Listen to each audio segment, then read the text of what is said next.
This hearing of the Subcommittee on Delivering on Government Efficiency will come to order. Welcome, everyone. Without objection, the chair may declare a recess at any time. I recognize myself for the purpose of making an opening statement. Good morning. I want to welcome everyone today to today's DOGE Subcommittee hearing on U.S. foreign aid. This hearing comes at an important time, a time where all of us are witnessing billions of dollars in taxpayer waste, fraud, and abuse being exposed across every agency of our federal government. It comes at a time where oversight of U.S. foreign aid has uncovered billions of dollars that have been weaponized in furtherance of globalist far-left ideologies. The American people want change. The American people voted for change. The American people have spoken that they no longer wish to be enslaved by the bureaucracy's agenda of undermining U.S. interest abroad. In 2023 alone, Americans privately donated over $557 billion of their own money. Corporations donated over $37 billion. Foundations donated over $103 billion. That is incredible of the American people. In 2023, nearly 76 million Americans, almost 30% of Americans, formally volunteered through an organization. Volunteered. The government did not make them do that. They did this on their own. Donating and volunteering time is what supports schools and shelters, hospitals and hotlines, food banks, and more across only our country. Not only our country, but across the world. Ask anyone in Western North Carolina. Whether it be individuals, churches, or businesses, the American people are the most generous people in the entire world. And I'm so proud of that. They should be the ones who decide where their money goes. They can choose if they want to donate to a charity, a school, a church, or a nonprofit. They can choose if they want to privately donate to a transgender salon in Mumbai. They can choose if they want to privately donate to the British Broadcasting Corporation. They can choose if they want to privately donate to the Wuhan Institute of Virology through EcoHealth Alliance, or to electric vehicles in Vietnam, or to changing the national census in Bangladesh to be more gender inclusive. That is something they should be able to choose. That is something they should never be forced to do by our government. The Democrat-run USAID should not get to use our federal government, our U.S. taxpayer dollars, as their party piggy bank to push their radical agenda in countries that we have no business giving money to. 96% of all political contributions from USAID employees go to Democrat Party candidates or PACs. That's 96%. Not only is USAID giving $70,000 for a DEI musical in Ireland, or $50,000 for transgender opera in Colombia, or entrench their left-wing ideology across the globe, USAID has been transformed into an America Last foreign aid slush fund to prop up extremist groups, implement censorship campaigns, and interfere in foreign elections to force regime change around the world. That is the dark truth about USAID. That is the story the American people deserve to know. Not only was USAID never designed to be what it has morphed into, but these things should never have been funded in the first place. In fiscal year 2023, USAID dispersed roughly $44 billion of aid across 160 countries and regions around the world. During the 4 years of the Biden administration, 181 countries received approximately $240 billion in U.S. development aid, with Ukraine being the top recipient. Other top recipients include Ethiopia, Jordan, Israel, and Somalia. So after hundreds of billions of taxpayer dollars have been distributed throughout the world, has the world become safer? No. Has the world become more stable? No. Is the perception of the United States around the globe any better? No. but have some of the most anti-democratic principles like censorship and the canceling of elections been funded through USAID because of opposition to the ruling regimes? Yes. Has money through USAID been funneled to terrorists? Yes. Foreign aid from USAID to the UN, particularly the UN Relief and Works Agency for Palestinian refugees in the Near East, is directly funding Hamas terrorists. Humanitarian relief intended for the Afghan people was diverted to the Taliban. Money intended to support democracy is being used as a slush fund for liberal propaganda supporting terrorist, gender ideology, diversity, equity, and inclusion, climate activism, censorship, and regime change. Do you think this is what the American people think of when they think of foreign aid? Absolutely not. Taxpayer funds have literally been used to undermine U.S. interests and counter American foreign policy goals under the guise of foreign aid. This is unacceptable, and the American people agree.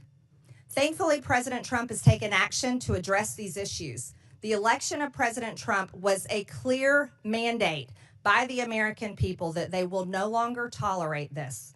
He is putting an end to the foreign aid slush fund, ensuring the hard-working American taxpayers' dollars are supporting America First policies and taking care of our own people at home.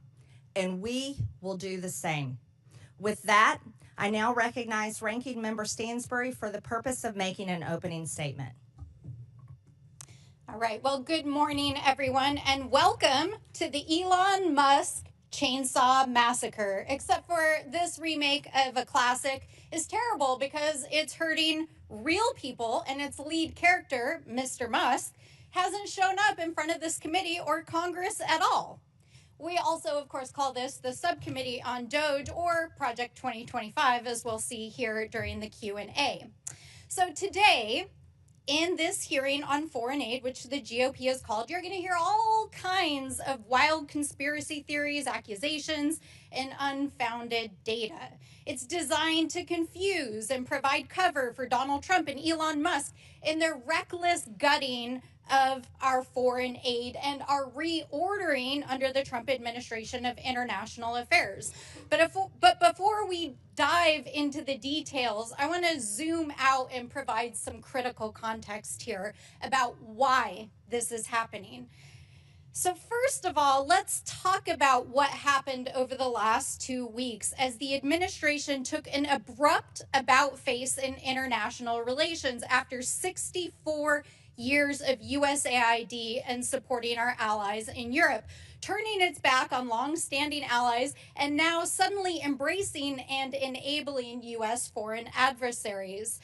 Let's do a little oversight here. Last week, the administration shocked the world as the vice president took to the global stage and addressed European leaders and informed them that the Trump administration believes that the greatest threat to Europe is not the autocratic leader who invaded our Western ally 3 years ago and committed war crimes and atrocities against the Ukrainian people and threatened Western democracy, but instead the VP said it was, quote, a threat from within. He then snubbed our German allies and in an unprecedented move, tacitly endorsed and then met with a far-right candidate from the German parliament who Elon Musk has spent months backing.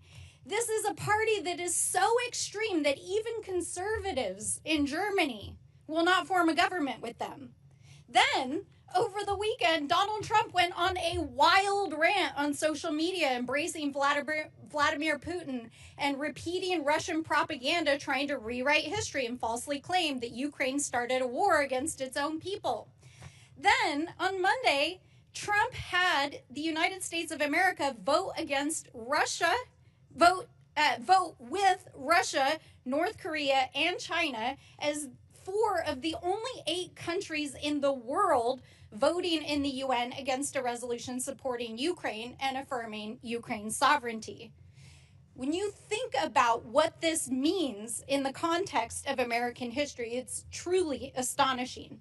That same day, which was only 2 days ago, the administration announced that they would proceed with firing another 2,000 USAID workers, even as a court ruled that the administration's dismantling of the aid organization is illegal. And interestingly, one of the main opponents of USAID programs is Donald Trump's buddy, Vladimir Putin. Why? Because among the programs that the U.S. was funding before the funding was frozen was aid to Ukraine, including safe houses on the front lines, a free and open press to help keep people informed what was happening in the war, not to mention refugee resettlement in the United States. USAID was also engaged in democracy building in Eastern Europe and the Balkans, especially with the fall of the USSR. Of course, Mr. Putin didn't like that either. And these investments have been totally decimated over the last several weeks. Over the last 5 years, USAID has funded international aid to 212 countries around the world to promote international peace and security, to help maintain stability, and ensure that we are making good on America's promises. These investments are a fraction of the cost of weapons and defense, and the U.S. in the process is able to help promote national security, stop global pandemics, prevent hunger and mass migrations, and make the world and the United States a safer place. So when we hear conservative allies of Donald Trump repeat wild and unfounded claims about international aid, and we see a coordinated attack by conservative media, think tanks like those who are here today, members of Congress, the administration, we have to ask ourselves, what is really going on here, folks? Why the hell are they so hell-bent on dismantling an organization that has been so vital to American interests and Western democracy for so long? Over the last several days, they have fired thousands of federal employees. It really does make you wonder, doesn't it? And by the way, while they've been doing that, China has actually moved in already to places in South Asia that had their funding cut and is beginning to replace American diplomacy and aid in those places. So as we listen to this hearing today and hear from our witnesses, which I look forward to, I hope that we can get to the bottom of what is actually going on here today. And with that, I look forward to hearing the testimony. January 24th, Secretary of State Marco Rubio gave an order that came with a waiver for emergency food assistance, which was broadened even further several days later for life-saving services. Secretary Rubio has stated very clearly, we have a blanket waiver, and anybody who tells you they don't understand it, let me repeat it in very simple words. If it saves lives, if it's emergency life-saving aid, food, medicine, whatever, they have a waiver. I don't know how much clearer we can be. And if we're not applying it, then maybe we're not a very good organization and maybe they shouldn't be getting any money at all. Additionally, in-kind food assistance purchased from U.S. farmers is continuing. I'm pleased to introduce our witnesses today. Max Primorac is a senior research fellow at the Heritage Foundation's Margaret Thatcher Center for Freedom. He has more than 30 years of international work experience, including as acting chief operating officer at USAID and as a USAID contractor.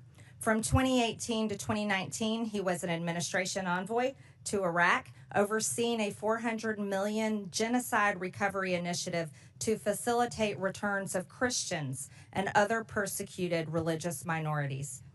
Gregg Roman is the executive director of Middle East Forum. He is a frequent commentator about Middle East affairs on both national and international news channels and studied national security and political communications at American University and Interdisciplinary Center in Herzliya. Tyler O'Neill is senior editor at The Daily Signal and author of The Woktopus, The Dark Money Cabal Manipulating the Federal Government. He is a writer and commentator on federal policy and has appeared on both local and national news outlets.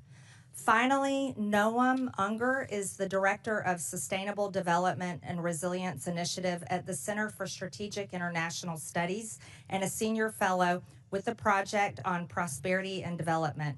He has served at both USAID and the U.S. Department of State. Again, I want to thank all of you for being here to testify today.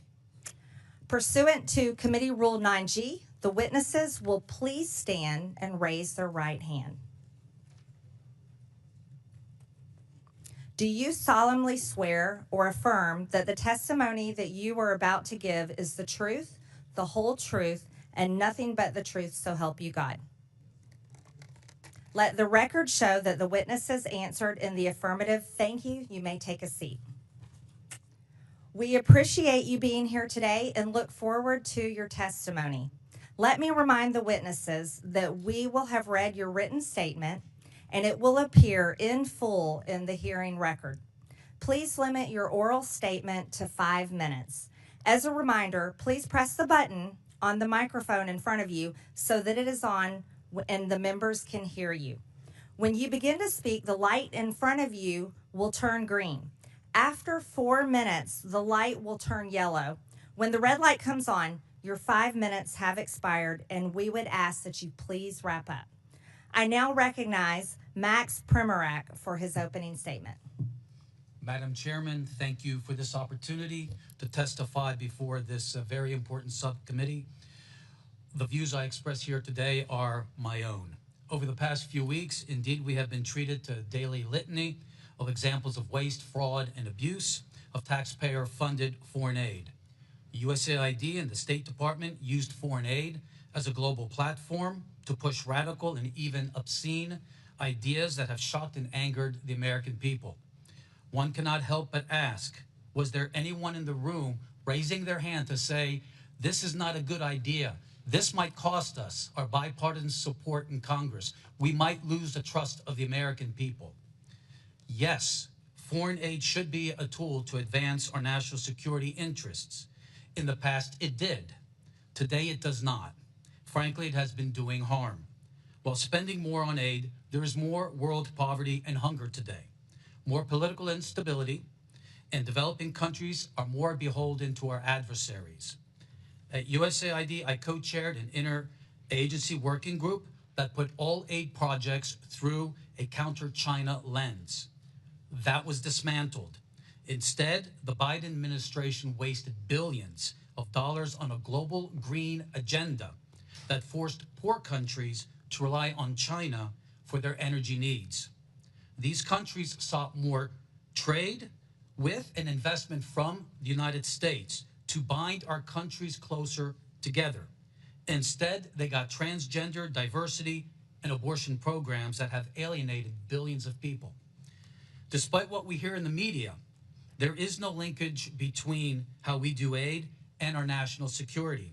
South Africa has received billions of American aid dollars, yet is China's main Africa partner. South Africa is the S in BRICS. It supports Hamas and Iran and opposes us at every turn at the United Nations. Last summer, Mozambique and Tanzania, other large aid recipients, conducted 2-week military exercises with the People's Liberation Army, expanding Communist China's power projection to the lip of our Atlantic Ocean. 19 of the top 20 USAID recipients are members of China's Belt and Road Initiative. While acting Chief Operating Officer at USAID, I approved strong vetting policies for our humanitarian assistance in countries swarming with terrorists. That too was ignored by the Biden administration. Vast sums of U.S. money have been diverted to fund terrorists in Gaza, Syria, Yemen, and Afghanistan. NGOs have been hit with heavy fines for violating our anti-terrorism financing laws. But closer scrutiny is warranted, for the problem is endemic in the aid culture. Last year, USAID launched its $45 million Global Civil Society program based on the social theories of an Italian Marxist. Literally, we have been funding radical NGOs around the world that oppose capitalism, democracy, NATO, and Christianity. None of this is counter China. This is counter America. Again, a resounding yes that foreign aid can be a powerful tool of diplomacy to promote freedom, prosperity, and peace in accordance with our national interest and our values, but not as an instrument of progressive imperialism. Regardless of which party controls the executive branch, aid officials must ensure that every single foreign aid program can pass the Middle America smell test on waste, fraud, and abuse. Aid decisions must always secure bipartisan support. There must be full transparency on who is being funded and what they're doing, not only for the members of Congress, but especially for the American people. The fiduciary failure of our aid officials over the past 4 years has done tremendous damage to foreign aid's credibility and America's standing in the world. Thank you, and I look forward to your questions.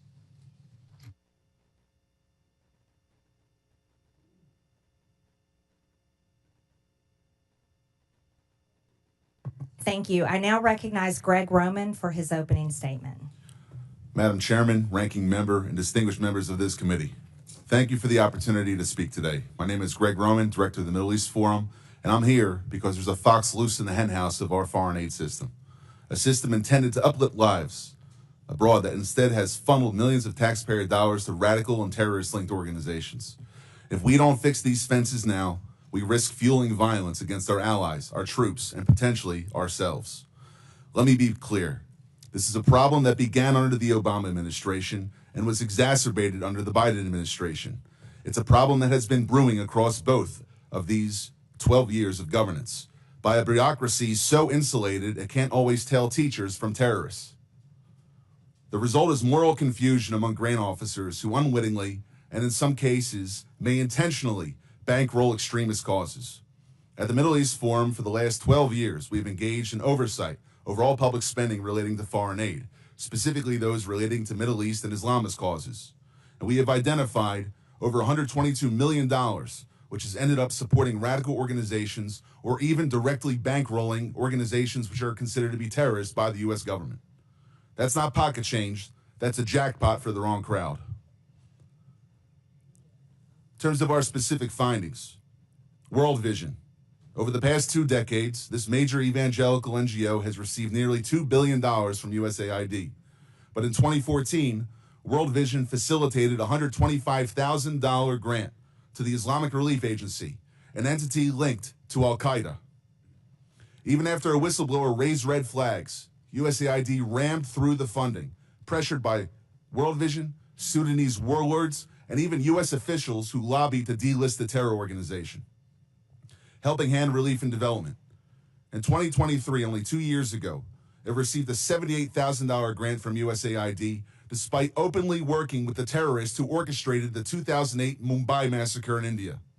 Worse, the offer and grant came after the USAID Inspector General launched an investigation into a prior grant to the same group. The Jamal Trust Bank in Lebanon. USAID dollars helped pad the pockets of this financial institution, later designated by the U.S. Treasury Department as a terror sponsor for sponsoring Hezbollah. This was no mere oversight. It points to a broken system that handed cash to a future terror financing entity. Some graphical evidence. Behind me, you'll see the Bayadar and Unlimited Friends Association, 2 groups in Gaza. Members of the Gazan charity Bayadar cozy up to senior members of the Hamas Politburo, like Abdul Salam Haniyeh, the son of slaughtered Hamas leader Ismail Haniyeh, credited as one of the planners of the October 7th attacks on Israel, which kill Israelis and American citizens.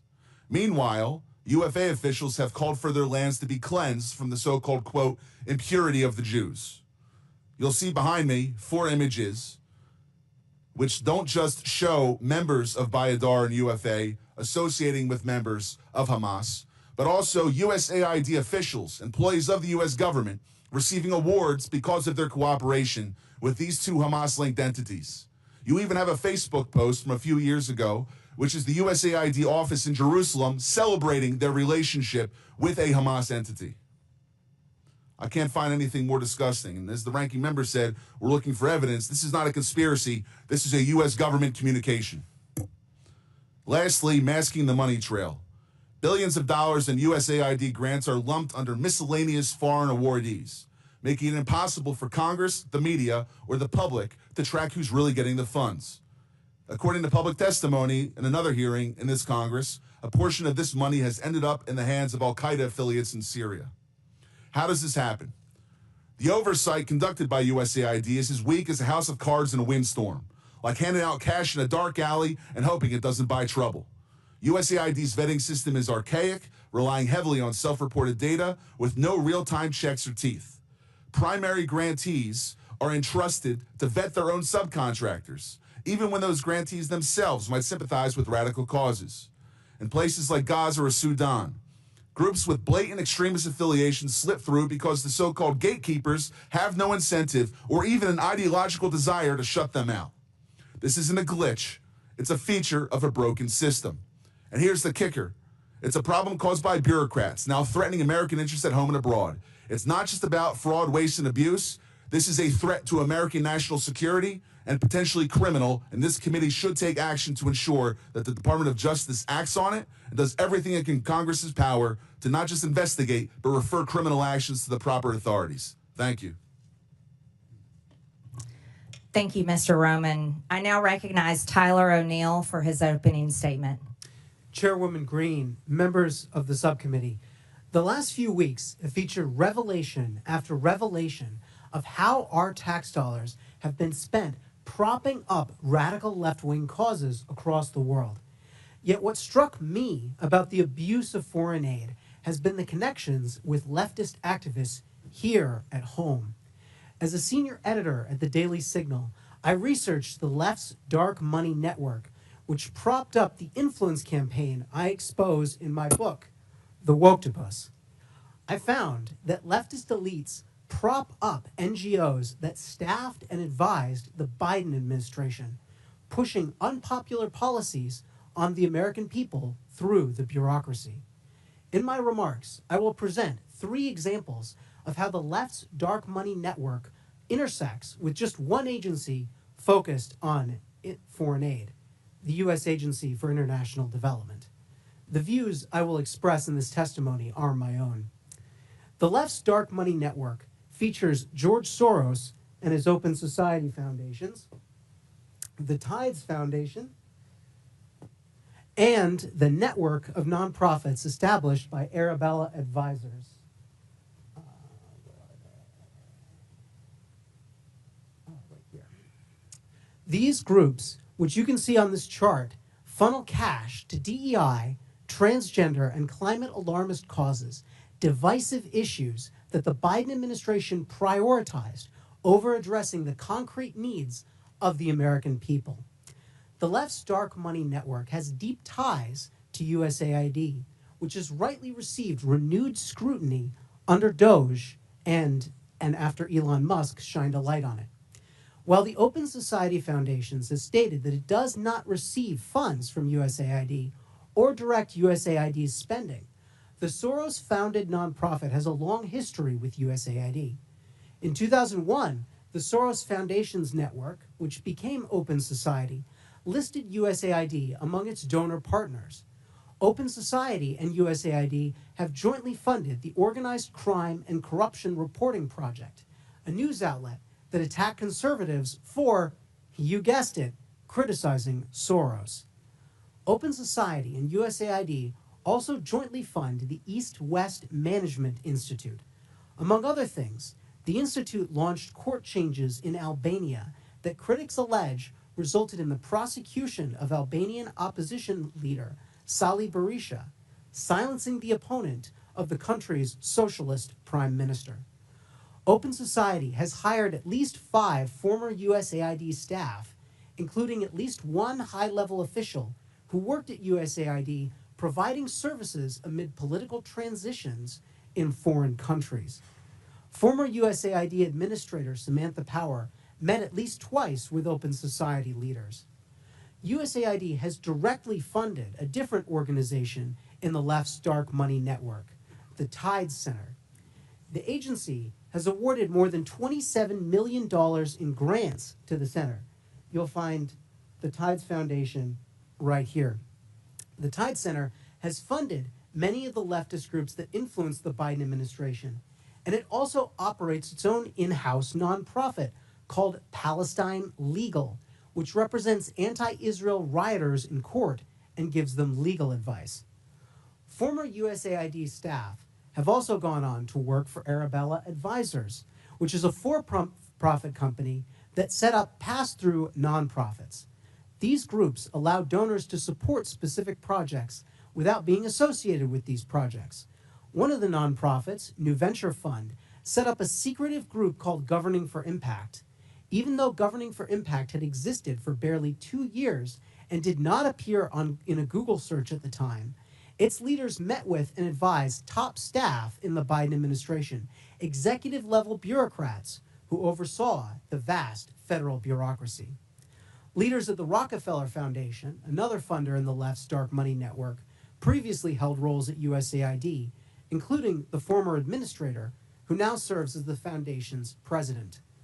Other USAID staff have gone on to work at the nonprofits that staffed and advised the Biden administration, including the Center for American Progress, the Human Rights Campaign, and the American Civil Liberties Union. Personnel is policy, and these connections between the left's influence campaign on the Biden administration and USAID reveal how woke elites have captured the enterprise of foreign aid. Thank you. Thank you. I now recognize myself for 5 minutes of questions, and I will inform this committee and the public watching that if, pardon? Oh, sorry. I'm sorry, Mr. Unger. Apologize. I didn't mean to skip over you. I now recognize Mr. Unger for 5 minutes. Madam Chair, Ranking Member Stansberry, distinguished members of the subcommittee, I am honored to share my views with you. They are my own and not those of my current or former employers. I have served at USAID and the State Department in multiple roles and in non-governmental positions focused on U.S. foreign aid reform and global development.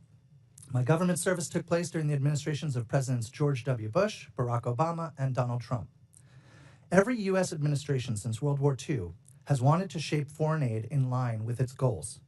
But strangling the system into extinction is akin to unilaterally disarming at a time of mounting geopolitical competition for partnerships globally. Throwing away our toolbox does not make us safer or well-positioned to influence the world. Our set of foreign aid tools reflects enlightened self-interest. With it, the U.S. countered communism and enhanced the education, farming productivity, and health of people around the world, while also saving lives. Our international AIDS and malaria programs have collectively saved more than 35 million lives over the past couple decades. U.S. assistance has also built partnerships and economic growth, so much so that 11 of America's 15 biggest trading partners were former recipients of U.S. foreign assistance. We are now in a period of renewed geostrategic competition. China has been vying with the U.S. for partnerships across the global south, inking deals where it can. China can and will fill soft power voids left by the U.S. Other potential threats to our security are also connected to developing countries and fragile states. From the potential resurgence of ISIS in the Middle East to the spreading influence of Islamist militants and Russian mercenaries across the Sahel. On the eastern edge of Europe, Russian aggression may continue to grow unchecked, and in Colombia, the strife from neighboring Venezuela is spilling over to yield the worst violence in a generation. With that backdrop, the administration has abruptly and collectively disabled U.S. tools of foreign assistance. The White House has said it is cutting programs that do not benefit Americans. But their approach is dismantling many programs that help Americans, thereby cutting off our nose to spite our face. This is evident in many ways. First, the government has purchased more than $2 billion in food aid annually from American farmers, and American farms supply more than 40% of the food aid USAID sends around the world. But with the foreign aid freeze and stop work order, rice, wheat, and soybeans are going to waste in transit and in ports. In Houston alone, hundreds of tons of American-grown wheat have been stranded. The recklessness of the current approach is evident in health efforts, too. We need our foreign aid to prevent outbreaks of infectious diseases from spreading before reaching our shores. But U.S.-funded early detection and treatment for deadly diseases like Ebola have sputtered to a standstill. Even where very few waivers have been issued for some life-saving assistance, reports from implementers indicate that few, if any, programs have actually resumed due to payment systems not functioning and USAID staff layoffs.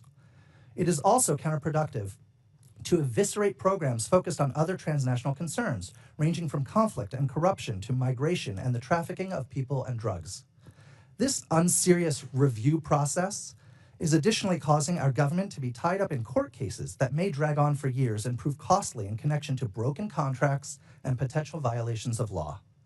These losses are unnecessary, even if, or perhaps especially if, you believe, like I do, in the need for reforms. It is critically important to be able to differentiate between waste and congressionally appropriated projects that may reflect different policy priorities. Waste is the food rotting in ports. It's the purchased medicines that cannot be distributed. It is the cutting of programs and firing of people that then in turn prevents this administration from being able to meet its own foreign policy goals. Going forward, government will need an oversight approach to programming that includes the following. 1, a congressional notification and review process so committees can pause or halt projects. 2, implementing partners should undergo audits and submit detailed plans and quarterly expenditure reports.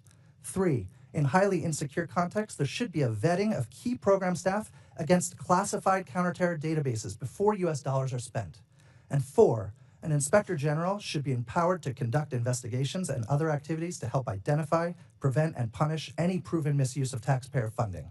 The issue before you today is that these elements are precisely the safeguards that have already been in place at USAID. But the staffing to carry it out has just been gutted. By destroying this system of oversight, the administration has done more damage to effective programming than any specific project failures critics of foreign aid may choose to highlight. We should all care about foreign aid. We should care enough to make it better, not kill it. Congress has a role to play. Thank you. Thank you, witnesses, for your testimony. Again, Mr. Unger, I apologize. We can also confirm the World Program posted that the recent pause concerning in-kind food assistance to WFP has been rescinded. This allows for resumption of food purchases and deliveries Madam Chair? visiting USAID. Madam Chair, are we going member to member, or do you get to make a speech in between each witness? If you're going to offer evidence or you're testimony, you're not you should be recognized. in the clock. You're not recognized. It's Sure I my am. time. Sure I am. I now recognize myself for 5 minutes of questions. And this committee, based on this hearing and witness testimonies, will consider recommending investigations and criminal referrals. When Joe Biden was president, his son Hunter was on the board of a Ukrainian energy company called Burisma. The prosecutor general of Ukraine at the time, Viktor Shokin, was investigating Burisma for corruption. Biden threatened, and is on video, to withhold $1 billion of USAID grant to Ukraine if Shokin wasn't fired. Mr. Primorac, is USAID supposed to be used as leverage by a president to protect his son? No, we call that corruption. Mr. Primorac, in your estimation, roughly what percentage of USAID funding is doled out to bad actors or to efforts that don't have the best interests of Americans in mind? I think what troubles me most is learning, I believe last year, following the hard work of the House Foreign Affairs Committee and Senator Joni Ernst, that USAID has been paying out over 50% to overhead charges. The Office of Inspector General of USAID criticized the agency for not knowing the overhead charges being handed out to all of these actors for $142 billion of disbursements. That is extremely troubling. Yes. Mr. Primorac, Samantha Power, Biden's USAID administrator, openly spoke about her agency's efforts to promote democracy around the world. In your estimation, Mr. Primorac, is that what she was doing? If not, what was USAID doing during the Biden administration? Let me cite the Holy Father, Pope Francis, who accused USAID and other donors of promoting ideological colonization, pushing a radical ideology onto the developing world that is anti-family and anti-life. It has been asserted that USAID spent tens of millions of American taxpayer dollars to promote propaganda in Brazil in the lead up to the Bolsonaro-Lula election in 2022. It has been claimed that this funding was used to pass censorship laws and silence Bolsonaro's online presence, and even bar him from running for office in the future. Mr. Primorac, can you offer any insight into these allegations, or at least comment on whether the U.S. should play a role in toppling democratic processes around the world? I think what we saw was USAID weaponized by the Biden administration and by Samantha Power to attack any party that was conservative. It just didn't happen in Brazil. It also happened, for instance, in very pro-America, Poland and Hungary as well. One of the most extensive examples of regime change operations fueled by USAID is that of their role in the Syrian civil war aimed at toppling Bashar al-Assad. Reports from DD Geopolitics and other sources estimate that USAID funneled over $15 billion into Syria over a decade, covertly funding opposition groups, mercenaries, and anti-government networks under the cover of humanitarian aid. This included support for militant factions and propaganda efforts, often in collaboration with the National Endowment for Democracy. The operation culminated in Assad's overthrow in 2024 by Western-backed groups, with USAID's financial trails documented in congressional budget reports and criticized by Syrian officials as interference masks as assistance. Mr. Roman, do these kinds of activities carried out by an American agency make Americans safer at home, or do they risk embroiling us in more deadly and costly foreign conflicts? When the agency is doing it according to the way in which represents American national security interests, it's correct. But when it's abused for political purposes, ideological umbrage, and sponsoring Islamism, which is inherently anti-American, it is the worst exhaustion of American taxpayer money that can be thought of, especially when it leads to the loss and danger to American lives. In 2014, during the Euromaidan uprising in Ukraine, which led to the ousting of President Viktor Yanukovych, USAID is estimated to have spent billions of dollars on civil society initiatives that were allegedly designed to destabilize the pro-Russian government. USAID specifically funded NGOs and media outlets that amplified the anti-Yanukovych sentiment in an effort to align Ukraine more closely with the West. We also know that 9 out of 10 of Ukraine's major media outlets receive funding from USAID. Mr. Roman, should Americans' tax dollars be funding propaganda? When it's pro-American propaganda, yes. But if it's supporting another regime which is inherently anti-American, no, it should have no involvement with that, which is the pattern we've seen under the Biden and Obama administrations. Thank you. I now recognize the ranking member for 5 minutes. All right. Well, thank you, everyone, and good morning. I appreciate that this committee is going to shed some light on what's going on at USAID, but I do really wish that our friend with his golden chainsaw would drop on by, because you know what, Mr. Musk, we really would like to know what you're up to. And so far, our friends across the aisle have shielded you from appearing in front of Congress. So come on down, bring your chainsaw. We'll be happy to host you. Let's dive into some of our questions with the witnesses here. Mr. Primorac, I appreciate your federal service. Thank you for serving as a Fed. I hope that you do not share some of the same sentiments we've heard here in Congress over the last several days, that our federal workers are somehow enemies of the state, but in fact are selfless, dedicated individuals who serve our federal government and dedicate their life to this work. And I understand that you were the author of the USAID chapter, Project 2025. Is that correct? Yes, that is correct. And I was intrigued to read it last night because there was a number of things that I agreed with, both in your testimony and in the chapter.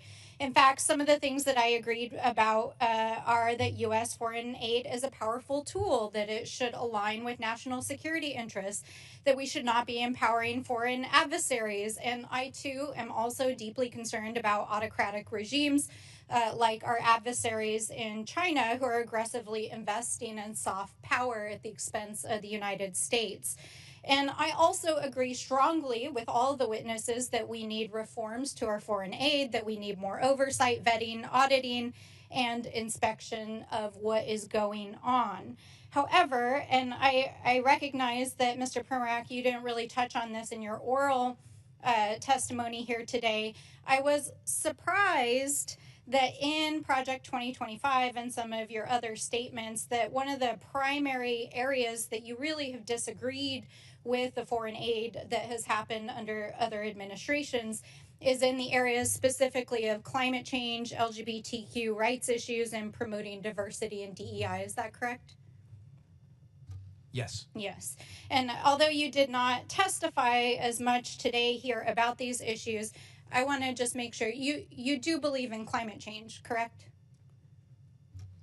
Climate change, sure. Yes. Climate changes all the time. I'm a big reader of history. Yes. And you can see throughout the millennia. Absolutely. And you understand that right now our allies in the Pacific who are on the front lines in pushing back against Chinese authoritarianism are requesting climate assistance from the United States because they are facing some of the most extreme impacts of climate change, correct? According to USAID Just a document, yes or no, sir. You there's been a understand drop that of about our 99% Pacific allies, right? of people killed by climate change. 99% drop. Sir, the So it's not question is, radicalism, do it's good you infrastructure. understand that our Pacific allies, who we have defense agreements and compacts with, are asking the United States for climate assistance as for the exchange to provide a place for the United States, for example, to push back against Chinese authoritarianism? You understand that, correct? Yes, under Trump, Yes. we were Okay, helping so those that is islands. why we are involved in providing financial assistance and foreign aid around climate change, in addition to the fact that it is a global threat. Now, I understand that you also, and I'm not even going to use the language here because I very much disagree with it, but I just want to ask, you agree that LGBTQ people exist and have human rights, right? Absolutely, we were doing that under Trump 1. And you also agree that our governments and our institutions should look like and reflect the people that they represent, especially overseas? It's part of being able to actually engage with foreign governments, correct?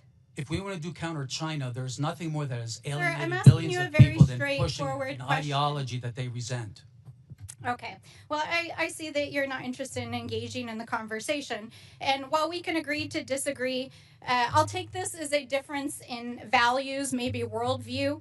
But I just want to point out here that this perfectly aligns with what the Trump administration is doing in trying to gut programs around diversity, equity, inclusion, supporting LGBTQ rights and human rights overseas, and climate change, and helping our allies overseas. And this is not waste, fraud, and abuse. This is a different worldview. You can't just call something waste, fraud, and abuse because you disagree with it. Now, Mr. O'Neill, it's nice to see you here again. Oh, I am out of time, and I will circle back. Thank you. I now recognize the gentleman from Texas, Mr. Cloud, for 5 minutes. Thank you, Chairwoman, and I appreciate you holding this hearing. I appreciate you witnesses for being here. It's been astonishing to watch. We already knew that there was a tremendous amount of waste, fraud, and abuse in our federal government, but to watch over the last few weeks as the extent and egregiousness of it has been revealed. I've said a number of times how aggravating it is that this government is forcing the American people to pay for the demise of their own country. We've seen this a number of times, especially in how foreign aid is treated. And much of this funding we're realizing now, as Mr. O'Neill has pointed out, we're uncovering is the world's largest money laundering scheme in history. And so I would like to think that if these kind of things were put to a vote, that our friends on the left wouldn't vote to support a pickle maker in the Ukraine, or to have transgender operas in other countries, or to send people to Paris Fashion Week and the like. I would like to think if that was a vote, that would also get a no vote on the other side of the aisle, that this is stuff that is not necessarily, the taxpayer dollars shouldn't be funding. But you got to wonder about the vitriol you see when these things come uncovered to protect these things. Now, definitely the border trafficking institution that was set up, the complete industry, the censorship apparatus. Those are examples where we really saw that these taxpayer dollar funds were going to these NGOs that were purely leftist organizations that were turning out voters and getting all this, basically being a campaign front at taxpayer expense. And so you got to wonder how this is happening, because this is not in the legislation. There's no line item in a legislation that has these sort of things in it. So, Mr. Primorac, I'd like to ask you, where are these decisions being made? Who's making the decisions about where these dollars go? This is a combination of cooperation between the Congress and the White House. I can tell you that during my tenure at USAID, everything that we did had strong bipartisan support. Unfortunately, when President Biden came in... But it's someone in an agency somewhere, is that right, making the decision? How's that decision made? Who's making that decision? Like, that is before the check goes out, who's pushing the button that says, send this check? It starts with the administrator, goes down to the bureau level and the office level. But in the end, contract officers have to make sure at the Office of Acquisition Procurement that these are following U.S. laws and the policies of the president. Contract officers. Now, are these people elected? We hear a lot about elected officials making these, certain decisions. There's no one at USAID that is elected. So, yeah, so the people sending money are not elected officials. Okay, just wanted to clarify that. One of the issues we've had is trying to track this dollars once it goes out to bring accountability to it. And there is no connection that we've been able to find to an employee ID number, for example, connected to where the grant money is going out or the contract money is going out. We're working on legislation to fix that. But one of the things that's really disturbing is the fact that some of the money that's going out doesn't even have a name of where it's going out. You talked about that, Mr. Roman. Could you speak to that for a second? It's to the tune of billions of dollars. Correct. Miscellaneous foreign awardees. The issue with it is that while the individual grantees have to apply for a vetting process that USAID conducts in terms of a government review, including with counterterrorism databases, there's a self-certification process by their sub-grantees. It's as if though you hire a contractor in your house to redo your living room, and he hires a bunch of robbers to take everything out, and you're left with the spades on the wall rather than having a fully renovated room itself. And so some of these dollars have been going to support terrorist organizations. Right. And taxpayer dollars going to support. Now, what would happen if we found a business that was funneling money to the Taliban? They would be indicted. They would be charged, go before trial, and go to jail for a 20-year sentence for money laundering or for material support for terrorism. So this is one of those cases where it's only legal if the government's doing it? Right. In the opening chairman's remarks, she was saying that this is about fraud, waste, and abuse, and if it was anyone else, it's as if though a private citizen can't do this, but if a U.S. government agency or bureaucrat wants to give money to a terror organization, it's okay. Yeah, I find that atrocious. I think the American people do too. Mr. Primorac, I want to touch on one thing because I've talked to ambassadors across the world, and you hear this. We'd like to align ourselves with the United States. We don't want to align ourselves with China, but when we're talking to China, they're talking roads, bridges, infrastructure, those kind of things. Things we traditionally know as soft power. But right now, when they're talking to the United States, what they've gotten from our State Department over the last few years is social reengineering. Many of them have come to say, our nation espouses Judeo-Christian values. They don't. And even as I talk to pastors across our country who are working to send millions into missionaries, their eyes in Christian universities to understand the fact that our State Department is actually sending billions to counteract those ideals. Could you speak to that?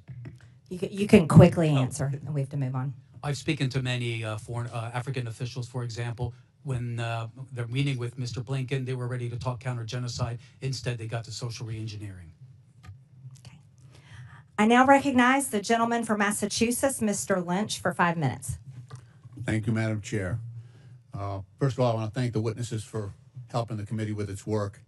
I've been here a while, so I was here actually when President George W. Bush was confronted with wars in both Iraq and Afghanistan. And in the midst of that, members of this committee, I was in the lead because I was chair of the National Security Subcommittee. We went to Iraq and Afghanistan, and we vetted some of the billions of dollars that the president spent over there. Some of it was wisely spent in the best interest of protecting our sons and daughters in uniform. Others purely wasted that I think fell into the hands of our enemies. I think that has been true of every administration that has that had tried as they might to strengthen America's national security by investments abroad. I do want to say that what troubles me greatly is that now we have a cessation of all foreign aid, and just take Ukraine for example. I know it's been $174 billion in aid from the U.S. to Ukraine. It's important to note that that $174 billion, most of it was spent here in the United States, and paying defense workers and defense contractors and putting Americans to work. 90% of that on the defense side. And then when you look at the grain shipments that we have made, not only to Ukraine but to others, because obviously their agricultural systems are inoperable right now, those are American farmers. And Madam Chair, I would like to ask for unanimous consent just to submit this article from the Associated Press entitled "The USAID Shutdown is Upending the Livelihoods of Farmers and Other Americans." Without objection. Thank you, Madam Chair. So, and what also troubles me is that now we have a president saying that Ukraine started the war. And Mr. Roman, you're a really smart guy. You're up on this stuff. You pay attention. Do you seriously believe that that Zelensky invaded Russia? Okay.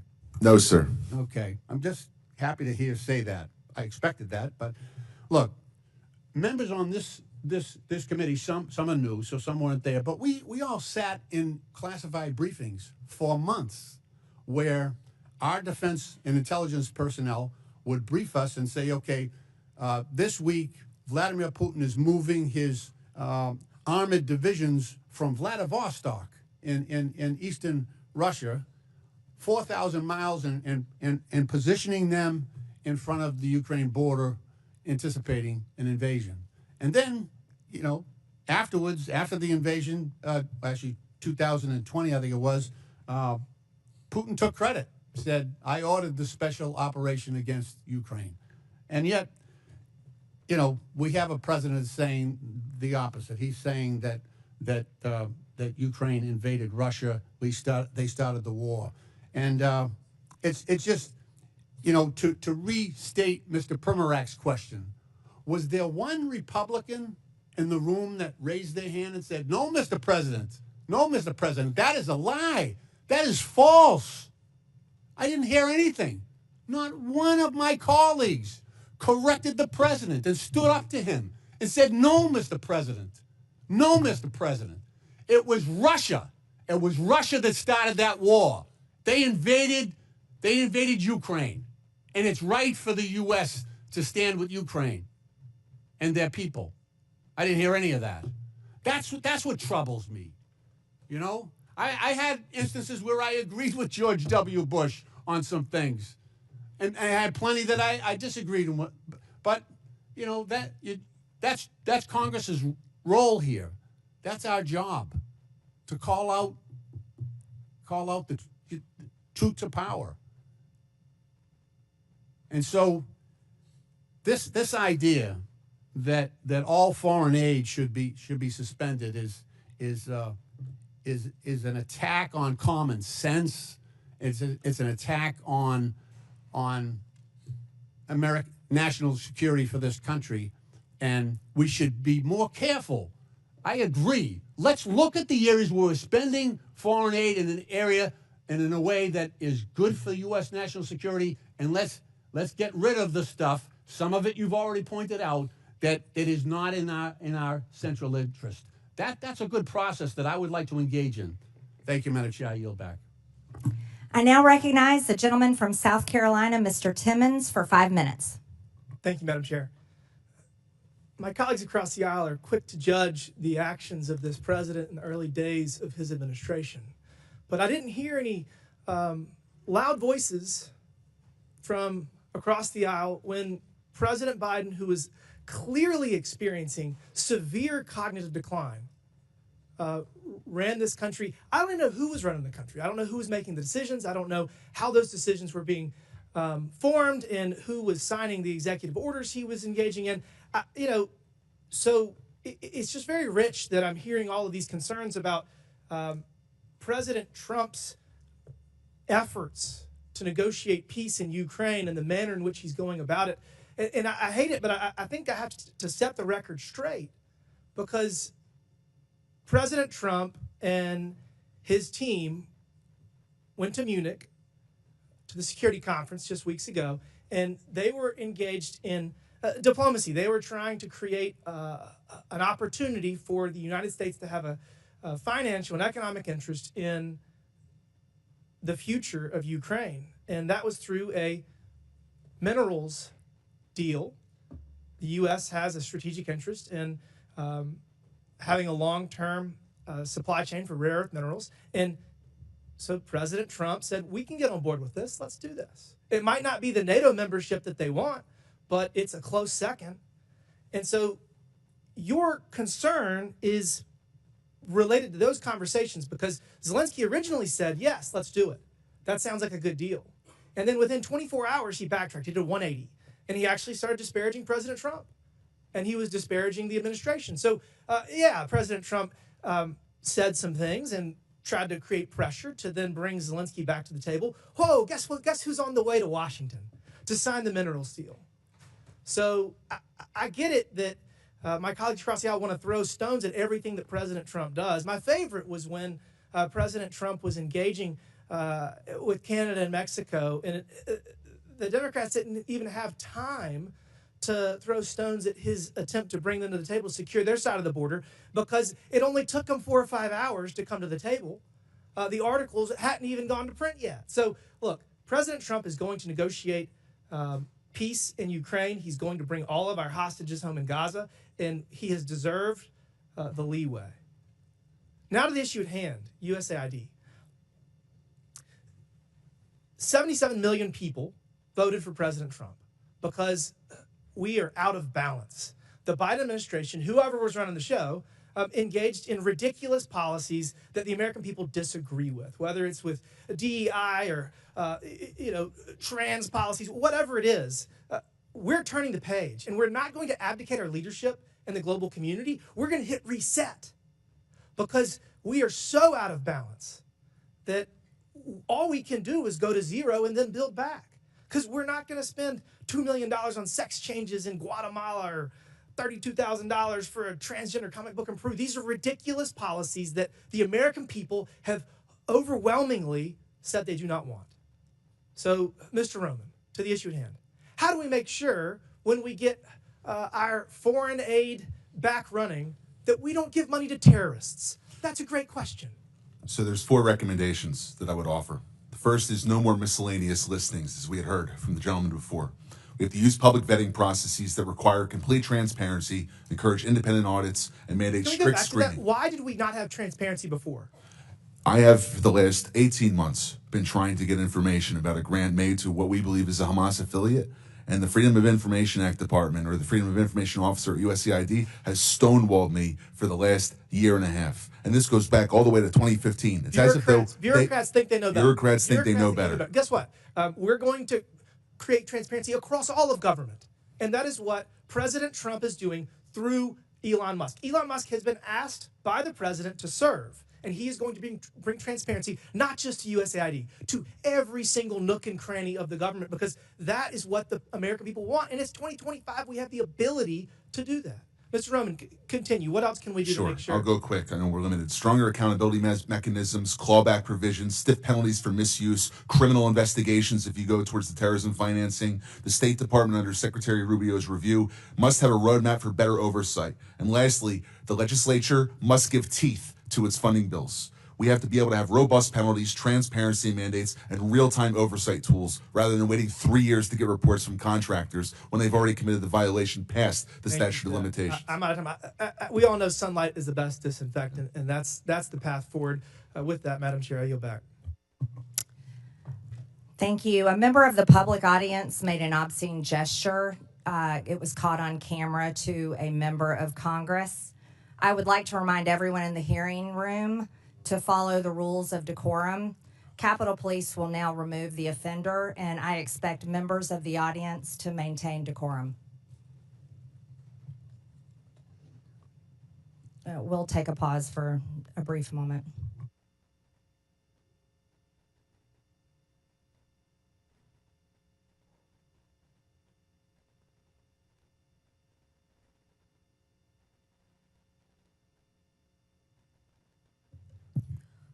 Point of order or a point of clarification, Madam Chair. Okay. Well, never mind.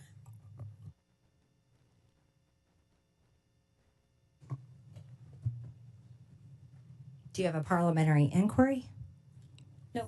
Okay. I'm okay now. Okay. I now recognize the gentleman from California, Mr. Garcia, for 5 minutes. Okay, well, thank you to our ranking member, our chairwoman, and I want to thank our witnesses for also for being here today. Thank you all for joining us. So this is obviously our second hearing on DOGE, and certainly as Elon Musk and Donald Trump work together to destroy our federal agencies. Now, a lot has happened in just the last few weeks since DOGE has been off rating the federal agencies that we care so much about. We know that FAA staff have been fired, making our airspace less safe. Veterans Affairs staff have been fired, risking services for our vets. Food safety and health staff have been fired as we face a bird flu pandemic. And all of our agencies have been thrown into chaos by Elon Musk's emails demanding, of course, that federal workers respond to what they're doing in the last week, which he's now had to, of course, retract.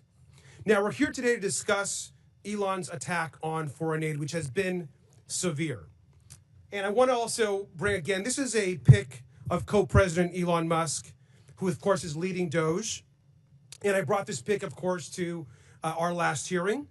And I know some folks were upset by it. But just to be clear, we know that Elon Musk is dangerous, he's incompetent, he's chaotic, and he's killing programs that we rely on. We know that he's helping to push through massive cuts to Medicaid that could rip healthcare away from millions. He's pushing tax cuts that will benefit him and his billionaire friends. And he is causing real harm to federal workers. Now, some of Mr. Musk's most damaging actions have actually been towards USAID, which we're discussing today. Over 14,000 adults and 1,500 infants have now been estimated to have possibly died because of the Trump administration's attack on AIDS treatment programs that are actually ongoing, as we know. They're hurting real people and damaging our national security. Now, if you look at this chart and you look at all spending in the government, and you want to look at foreign aid, of course, of which USAID is a part of, it's less than 1% of our total budget. USAID spends around $40 billion per year. Around $40 billion per year of this entire federal budget. Meanwhile, other parts of the budget, including, for example, the Defense Department, spend almost 16% of all federal spending in fiscal year 2025. In fact, about half of other discretionary spending in this chart. Now, the Department of Defense is the only agency to never pass an audit. USAID actually passes audits all the time. And yet we're attacking the one agency that actually is able to pass an audit while we leave untouched the agency, of course, that can't even pass an audit. Last year, the Department of Defense failed to account for 63% of its assets. Trillions of dollars worth of equipment haven't been properly documented. And it's not just their failure to pass an audit.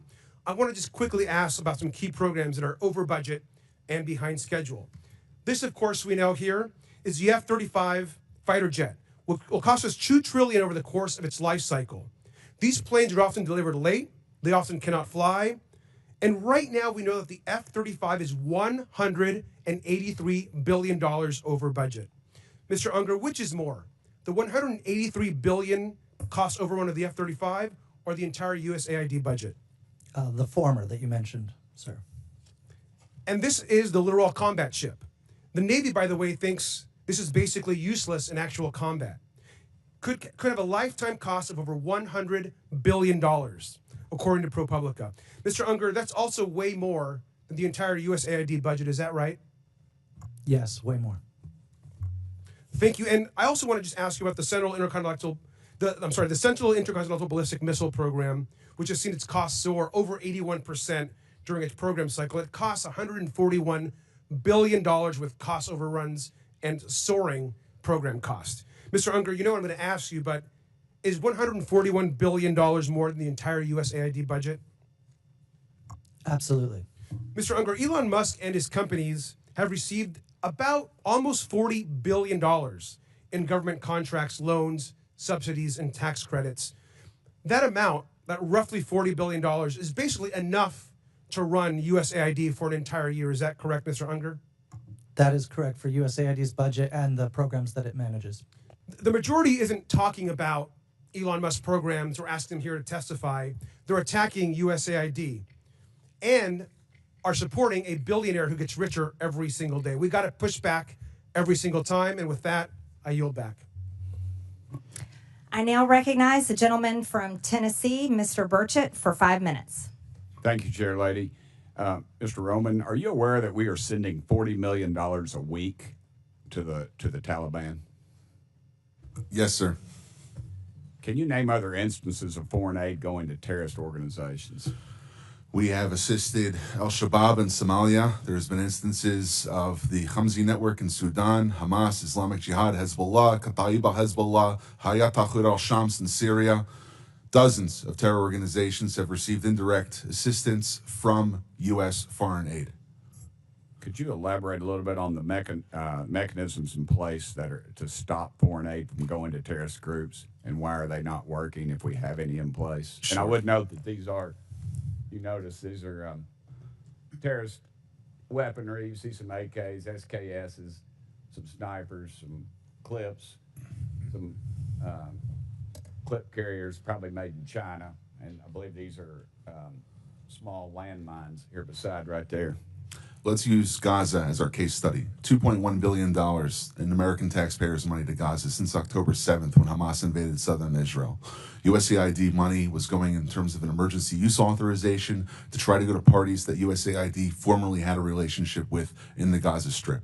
They had to have been vetted by OFAC. They should have been vetted against the special designated terror list from the State Department and from other Treasury organizations. Waivers were granted because they said that there was an emergency use to have that money come in to Gaza, thereby jettisoning the usual typical screening procedures. As a result, 90% of aid that was going from the United States by way of its agents in Gaza ended up in Hamas-controlled areas.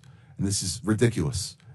Essentially, what the U.S. assistance to Gaza did was underwrite the ability for Hamas to survive until the ceasefire was just passed a few weeks ago.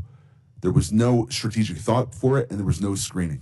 Seems like the emergency might have been armed terrorists to kill civilians. Would that be accurate? That's accurate, and even more than that, Samantha Powers, the administrator for USAID, was intent on having Israel not be able to defend itself. To not be able to defend it. Correct. Mr. Primorac, is that correct? How do you say that? Primorac? I got Burchett, man. Nobody gets mine right, so don't worry about it. What is it? Primorac? Perfect. All right, thanks, brother. How did terrorists exploit our foreign aid loopholes? Well, we have a lot of our international. You pull your mic up. I'm sorry. Can you hear me? Yes, sir. You have international NGOs and UN agencies actively lobby here in Washington, D.C. against vetting policies that would prevent it. I was the senior vetting officer at USAID, and what we did. Did you say United Nations is doing this? The UN? Sure, everybody who's getting money lobbies here. That they're lobbying against us. I'm sorry, Mr. Roman. There's actually someone who used to work for one of those lobbies, the largest NGO lobby, Interaction. One of our co-witnesses here worked for them from 2018 to 2023. USAID effectively self-funds its own external private lobby that then goes back to Congress and asks for more money for USAID. So the taxpayers fund this lobbyist who's working against American interests. Correct. Possibly killing our allies and possibly Americans. They bring together groups in Washington that overseas work with groups that kill Americans. Yeah, I don't need a flow chart to show that. I appreciate it. Do you think USAID programs have been aligned with the national security interests of the U.S.? No, they have not. They have actually helped China. Mr. Roman? No. Okay. How do these programs compromise our national security, Mr. Primorac? They actually push China. They actually push much of the world towards China on the green energy agenda. They push people, ordinary people, billions of people towards China because of the resentment caused by our social re-engineering. Are we being lobbied by these pro-communist China groups currently? But a lot of these countries don't even have to lobby because they get the money anyway, like South Africa. Yeah, and in fact, these lobbyists have come to the House and have tried to kill legislation like H.R. 160, which was meant to increase transparency in USAID's funding of overseas organizations. Is that a current piece of legislation? That's from the last session. And give me that number again. H.R. 160. And what does it do? It was meant to give U.S. lawmakers the ability to have higher transparency in terror financing investigations aimed at scrutinizing extremist groups. Mr. Primorac? We had a regulation before we left in the last administration that anybody who touches money in countries where there's terrorists, those names have to go through databases, terrorist databases. That was overturned by Biden. Overturned by Biden. Chair Lady, I am currently 5 seconds, but I wanted to mention something. There's a lot of rhetoric used on this committee, and I would urge my friends on both sides of the aisle, let's stick to the actual information. This rhetoric is, I've received death threats, and I know the Chair Lady has, and it needs to stop. We need to tone it down. Thank you, Chair Lady, and thank you. Thank you, Mr. Burchett. Madam Chairwoman, I'd like to ask for unanimous consent to enter a few items into the record relating to the waivers that have been provided by the Secretary. And because Mr. Burchett just went now, there is some reporting, and perhaps he's in the room if he'd like to respond, Madam Chair. In this reporting, it says that Representative Burchett told a reporter that he has a real problem with a report that 2 DOGE employees blocked PEPFAR funding that should have been granted a waiver by the Secretary, and said that if it was a mistake, they should have been fired. We also have numerous reports here that these waivers may exist, but they are not being enforced. And there are thousands of federal aid workers across the world right now that are stranded, as well as international aid that is sitting in ports and docks. If you have the documentation without objection. I'm not sure if my name was besmirched. Am I allowed to respond or not? It's fine either way. No, it's just a report. Okay, but anybody that works for the president that goes against what he says, he has a right to fire them. So thank you. Absolutely. I now recognize the gentleman from Texas, Mr. Kassar, for 5 minutes. I'm going to do something that I've never done in a congressional hearing before, and that is plead for help from the American people, plead for help from my Republican colleagues on something that we actually all agree on, because lives are at stake right now. I'm going to start by describing the facts on the ground. Millions of people are at risk of dying of starvation in areas of the world where Democrats and Republicans have already agreed and committed to feeding them with American-grown food for humanitarian reasons and for global stability. But yesterday, I spoke with people in charge of warehouses in Sudan and Ethiopia, warehouses full of food, but because of DOGE, that food is trapped in the warehouse out of reach of starving and dying moms and kids. In those 2 countries alone, 150,000 children and moms are at risk of dying this month if that food is not delivered from the warehouse to them right up the road. Everyone agrees that's not supposed to happen. Republicans voted for this food, and Democrats voted for this food to get out. Secretary of State Marco Rubio says the food should go out as part of his life-saving waiver. DOGE Chairwoman Marjorie Taylor Greene started this hearing by saying that life-saving food programs should still be running. We have paid for the food, and we have shipped it, and it is sitting trapped in the warehouse because DOGE is blocking the payments needed to get the food out to the people who need it. So here's what that means.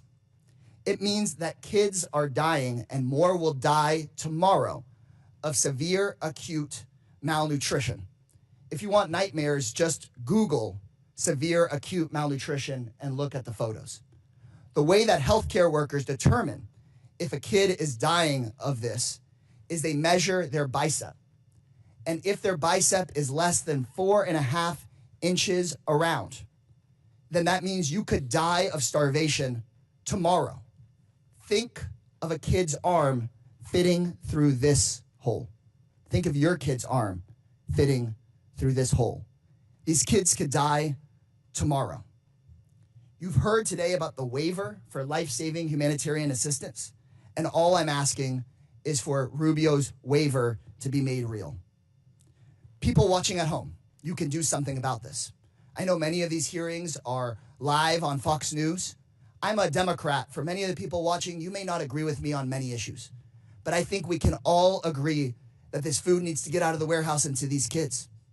I've gotten phone calls from conservative friends, people of faith that moved to Africa to live out their faith of I was naked and you clothed me, I was hungry and you fed me, and they agree that this food should be given out. So call your Republican congressperson, call the White House, tell them you know they didn't mean to do this, but that this food needs to go out tomorrow. If you're in the press, cover this story. Ask questions about Ethiopia. Ask questions about Sudan. Tell the world about this. And to my Republican colleagues, DOGE is not going to listen to me, but you can fix this. Pick up the phone, make a phone call. Y'all could save lives today. Send an email. Please, put politics aside, get the food out of the warehouse, save these kids' lives. You can save these kids' lives. With that, I yield back. The gentleman yields without objection, and I'm entering for the record a post from the World Food Program that states we can confirm that the recent pause concerning in-kind food assistance to WFP purchased from U.S. farmers with Title II funds has been rescinded. This allows for the resumption of food purchases and deliveries under existing USAID agreements. It also enables WFP to continue working with our NGO partners who play a vital role in distributing emergency food assistance to people affected by war, floods, droughts, and other disasters around the world. WFP continues to work closely with the U.S. counterparts and all our donors to ensure consistent, uninterrupted emergency food assistance to hunger hotspots that span Sudan, South Sudan, Gaza, Haiti, and other crisis areas. I now recognize the gentleman, where's my list? Now recognize the gentleman from Missouri, Mr. Burleson, for 5 minutes. Thank you, Madam Chairwoman, and good morning to our witnesses. I want to talk a little bit about the difference between real charity and fake charity or phony charity. Real charity is an individual seeing a need, feeling the love in their heart, the compassion for their fellow man, digging money out of their own pocket and giving it to the people in need. Government charity, fake charity, is taking from somebody else and giving it to whoever you think that you want to give it to. Let's call this USAID program for what it actually is. It is a disgraceful betrayal of the American taxpayer. It's all under the guise of being charity, but for years, the Democrats have turned USAID into their personal slush fund, funneling billions of our hard-earned tax dollars into a cesspool of left-wing propaganda, all masquerading under the guise of charitable aid. And what did we get for it? Not stronger allies, not safer borders, and hardly a dime's worth for the American interest. No, we got absurdity for it. Taxpayer cash bankrolling climate activism, DEI, that are frequently at odds with the values and the needs of the countries that we're supposedly aiding. This isn't aid.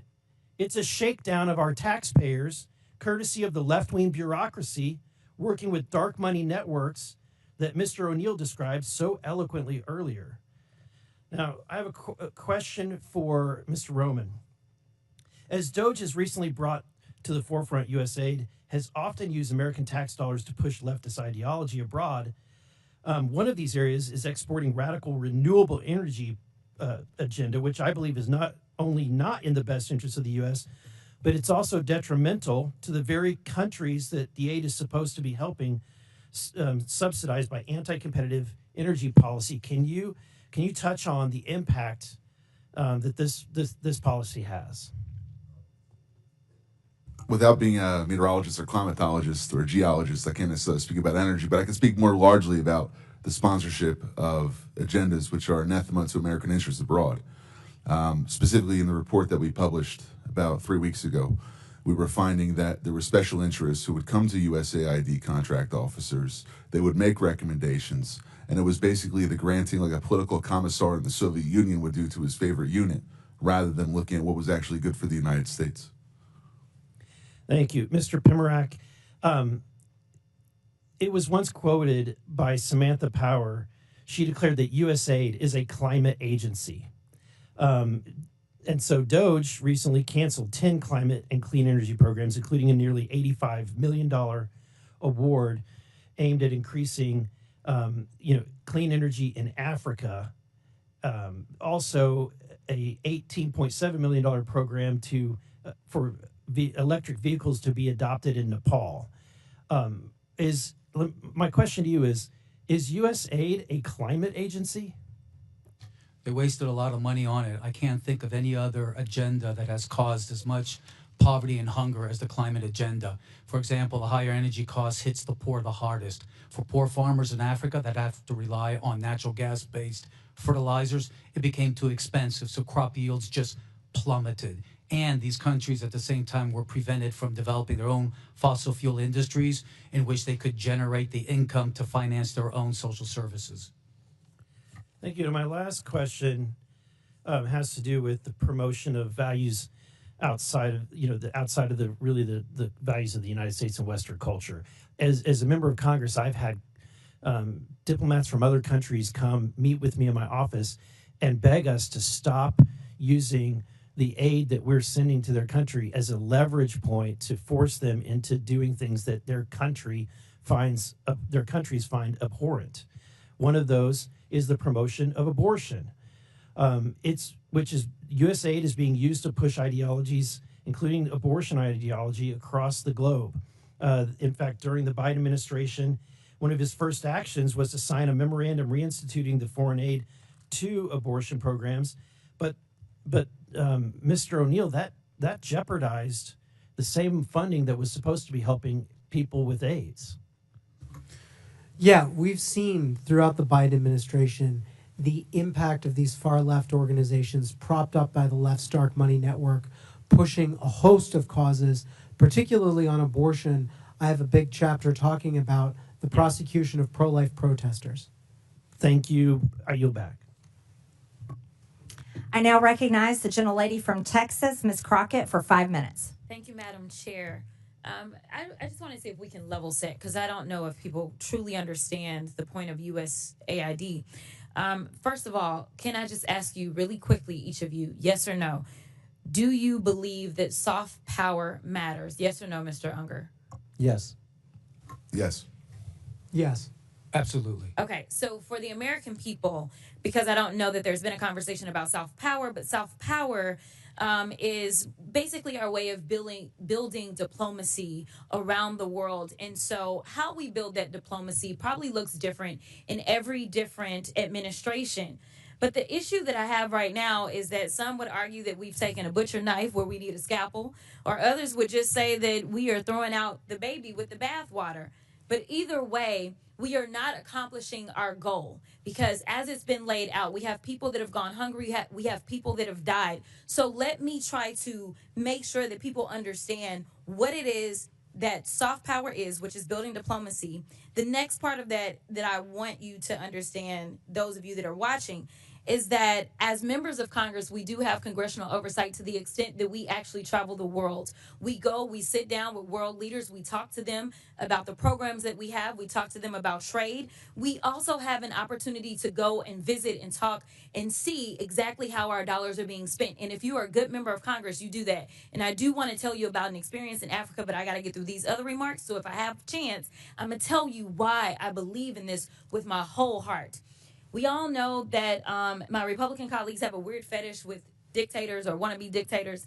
So it should not come as a surprise that they're here attacking global democracy programs for 6 decades. USAID has been vital in reducing global poverty and hunger, helping to resolve health threats like the Ebola outbreak, which reached Dallas, where I represent, in 2014, and countering regional threats from Russia and China. Not only is pro-Putin President Trump threatening economic warfare against our closest allies and partners, he's blaming Ukraine for Russia's invasion, threatening military force against Greenland, and starting tariff wars with Canada and Mexico. He's also defying a court order to release billions of dollars in U.S. foreign aid. This committee should be providing oversight of the executive branch's illegal impoundment of federal funds. But we're here today so the chairwoman can peddle new conspiracy theories about U.S. foreign aid. The dismantling of USAID is just another part of the Republicans' chaotic foreign policy and pro-dictator agenda. Republicans are turning their backs on American farmers who provide nearly half of USAID's global food assistance. I'm going to stop here really quickly. Because I think what happens is that when the American people hear that we're sending out money, they believe that we're just dropping bags of money places. And that's not what we do. But let me tell you, China does. China does. Because I've sat down and I've talked to people, and one of the reasons that we are behind China is because they have argued that there is no red tape. And China is like gangsters. Like, think about the biggest, baddest guy offering you money when you want it, like a loan shark, right? And then when they come back to get their money, they want your firstborn, your secondborn, and everybody else. That is who China is. But a lot of people that are desperate for money, they go for that because in America, we're going to say, no. We're going to take care of our farmers. We're going to make sure that our farmers are the ones that are giving you the food. We're going to make sure that if you want arms, those arms are going to come from us. So I want people to understand we don't just go with black bags and drop off bags of money like that. It's not that simple. But I want to get to a couple of questions because I know I'm running out of time. Mr. Unger, the chairwoman stated that, quote, the federal government has been sending billions after billions of dollars to push left-wing ideology, fund radical extremist groups, and usurp the will of the people abroad and here at home. Is saving 20 million lives through the president's emergency plan for AIDS relief, or PEPFAR, part of some left-wing ideology? Yes or no? No, in fact, Okay, PEPFAR was created by Republicans. It was created by Republicans. Thank you for that fact. In fact, it was a Bush, a Texan. What about eradicating polio in nearly every country and cutting malaria deaths in half? No. Okay. So here's the other thing, and I don't know if anybody knows the answer to this question. We have been talking about USAID and trying to pretend like it's the devil, but when we look at the numbers, is it 50% of our budget that goes to USAID, Mr. Unger? Yes or no? The money that goes to AID is less than 1 cent if all of the federal budget is $1. Thank you. It is less than 1% of our budget. So we are focusing on less than 1% instead of the other 99%. I need the American people to wake up and recognize and start asking questions about these other areas, such as the gentlelady's time has expired. I now recognize the gentleman from Georgia, Mr. Jack, for 5 minutes. Chairwoman, I wanted to ask for unanimous consent to enter an article into the record from this morning. It is an article from the Washington Post this morning titled, Judge Orders Trump Administration to Pay Millions in USAID Funds that the UN World Food Program is owed more than $820 million in funds, from just this morning. Without objection, so ordered. Mr. Jack? Well, thank you, Madam Chairwoman, and I want to commend you for holding hearings, trying to ensure that the taxpayer dollars is held accountable. Our last hearing, I just want to note for the record, we discussed the $2.7 trillion over the last 20 years that has been distributed through improper payments and wasted, taxpayer dollars wasted over the last 20 years, $2.7 trillion. And one of the things I want to talk about today are some of the general waste, fraud, and abuse we've seen within the USAID program. So if I could start with Mr. Primorac, what was USAID's original mission and mandate, and how has the agency strayed from those initial priorities from your perspective? It was started in the 1960s to combat Soviet imperialism, communist imperialism, and it did a good job. It responded to a lot of natural disasters, did a good job, helped to integrate former Warsaw Pact countries as allies of the United States, did a good job. But during the Clinton administration, but especially afterwards in the Obama administration, and it went full scale under the Biden administration, started pushing a social reengineering agenda. And if I can speak to that for a moment, what would you say are the main deficiencies in USAID's vetting and oversight process that has led to this waste, fraud, and abuse? It's an aid industrial complex that refuses to have accountability and oversight. And Mr. Roman, if I could ask you just to expand upon that. Sure. I'll give you an example of the Together project in civic space. Islamist organizations which work with designated terror organizations in different Middle Eastern countries and territories came under attack by our organization, the Middle East Forum, back in 2017. They put together a lobby which acted as an umbrella to go to Congress to say, ignore that organization that's exposing public data about money going to radical organizations that are so-called, quote-unquote, Islamophobic. So by using politically charged language, they try to cover up their associations with terror organizations. Then they went back to USAID, said, look, Congress is going to fund us now because we lobbied for successful bills, and they got more money. And what steps would you say, Mr. Roman, are needed to be taken to ensure grant recipients follow the rules and cooperate with the policies in place? I think there's a gap in vetting and enforcement, allowing funds to move both directly and indirectly to extremist-linked groups. You have to have a pipeline where all the money that's coming out of U.S. government coffers is traceable exactly to which organization and subgrantee it goes to. And then if you have $1 touch one individual, that individual or that organization has to report back to be compared against U.S. vetting databases before a check is cut to them. And if I could ask the same question to you, Mr. Primorac, what are some steps we could take to ensure the grant recipients don't evade some of the requirements needed? I think we need to have a consolidated website where every single award and sub-award is on there, where not only members of Congress can look at it, but the American people who fund this can go through it. And that's the kind of transparency and accountability that's going to force folks to be careful what they do. And if I can just ask, we'll go back to Mr. Roman. I really appreciated that example. With what time I have left, could you offer any other examples of mechanisms by which entities evaded transparency requirements, something that we all talk about, and we've all seen the egregious spending across the board that's been illuminated by many members of this committee over the last 2 weeks. But when it comes to evading some of these requirements, I want to speak directly to that and enter that into the record to the extent you could share. There's a bifurcation of the problem. One is the organizations which are abusing U.S. taxpayer dollars, but the second is the bureaucrats who are allowing them to get away with it. Sometimes because they're not looking and being blind to the issue. Other times because they're intentionally pursuing an ideological agenda that Congress didn't appropriate or authorize. You have to direct funding to have individuals that are getting money to be able to authorize that money, and the reports on the grants that they make after the funding period is over should also be publicly available rather than just how much money was spent. In addition to that, there is many other individuals and partnerships that go beyond USAID. For instance, foundations supporting extremists, persistent lapses in sanctions enforcement, and also potential violations of U.S. criminal statutes. The report that we put out suggests that funding streams may have contravened laws prohibiting material support to terrorism, sanctions violations, fraud, and false statements, both by the grantees and some of the grantors. Well, I appreciate the testimony from both of y'all today and for all witnesses for appearing before the committee. Ultimately, I think what the chairwoman's been trying to do through these hearings is try to ensure that American taxpayer dollars are protected and used to the betterment of American citizens and our interests here in our country, and they're not wasted. And if I could just spend, Madam Chairwoman, the last 20 seconds of my my questioning today noting that we in our committee should have a decorum. And the other side, after our last committee hearing, which should have been a bipartisan issue, talking about waste, fraud, and abuse within government programs going out the door, shortly after that hearing, one of our committee members called for real weapons to be brought to this political debate. And I think that's atrocious. I think that's egregious. And I would just like to note, I will reclaim my time, but I'd just like to note, Madam Chairwoman, that I think you're not recognized, Ms. Stansbury. You're not recognized. And you're spreading lies. You're not recognized, Ms. Stansbury. So I will just close by saying we should have more decorum in this, and expect it, especially from the American taxpayers who are paying our salaries to be here. Thank you. Thank you. And I do want to agree with that. There was a member of this committee that went on CNN and said it's time for actual weapons to be used. That is documented. It's on video, and we will not tolerate that type of language and calls for violence on this committee. I now recognize the gentleman from Texas, Mr. Gill, for 5 minutes.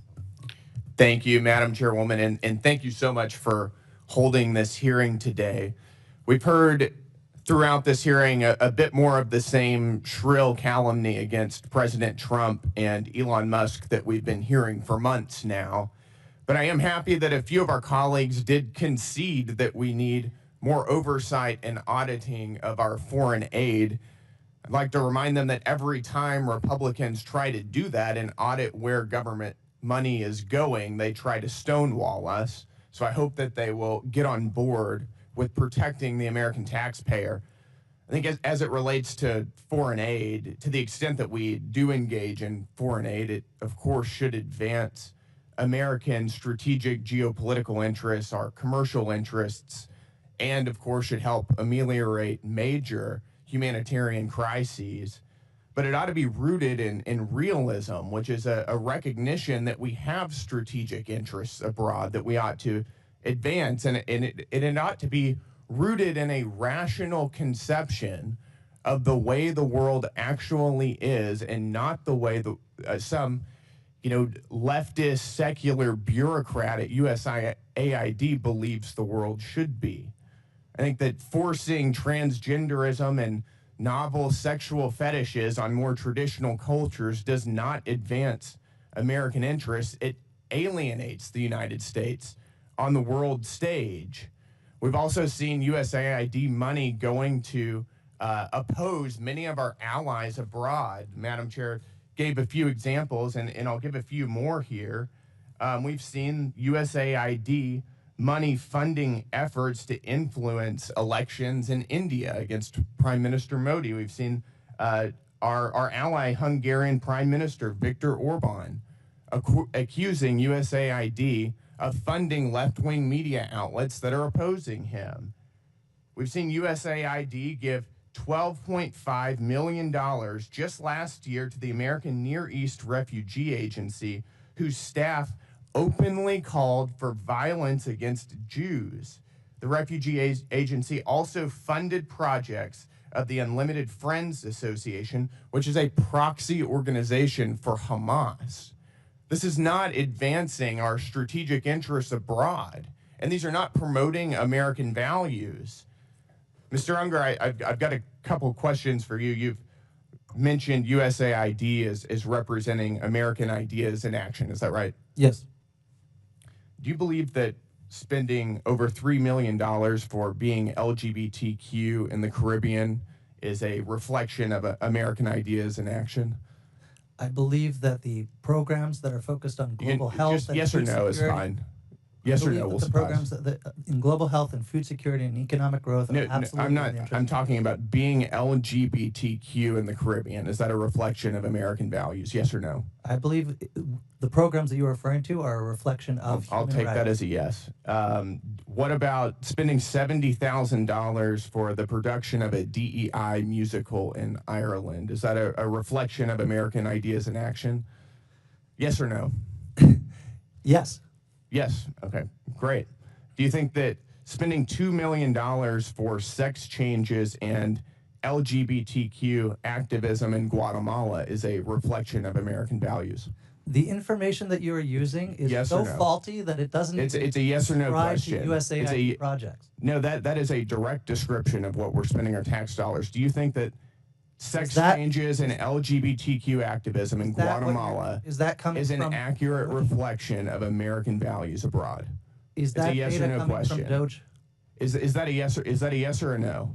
What I want to understand This is the a data yes or coming no from question. DOGE? Because they counted the same I'll take that USAID as- program you're, 3 You're not going to times. filibuster. We're reclaiming my time here. We'll go to another one. How about $1.5 million to promote job opportunities for LGBTQ individuals in Serbia? Is that a reflection of American values? Providing job opportunities for allies around the world is absolutely in the interest of the American people. Well, I would like to maybe challenge you if you really believe in promoting DEI. I've got about 20 seconds left. Then, in giving jobs to somebody based on their minority status or the color of their skin or their sexual proclivities, you might want to consider stepping down from your job and giving it to somebody who has more minority points than you do. Well, if that were what With that, I DEI yield. is about, My time maybe is I would, over. but it's I'm not what yielding. it's about. I now recognize the gentleman from Texas, Mr. Fallon, for 5 minutes. Thank you, Madam Chair, and my colleague from Texas did a very good job. Listen, the sky is falling. We hear it now, and not just in the DOGE subcommittee, but we hear it in oversight from our friends across the aisle. The sky's falling. The world's going to end. People are going to die. And then when they say Elon Musk's name, it's never Elon Musk. It's Elon Musk. Reckless gutting of the federal workforce and this hyperbolic fear-mongering is brought to you by the American left. And why, I ask, and so many others, the DOGE committee Dems are using this, quite frankly, sloppy, lazy, wildly inaccurate, and really boring rhetoric.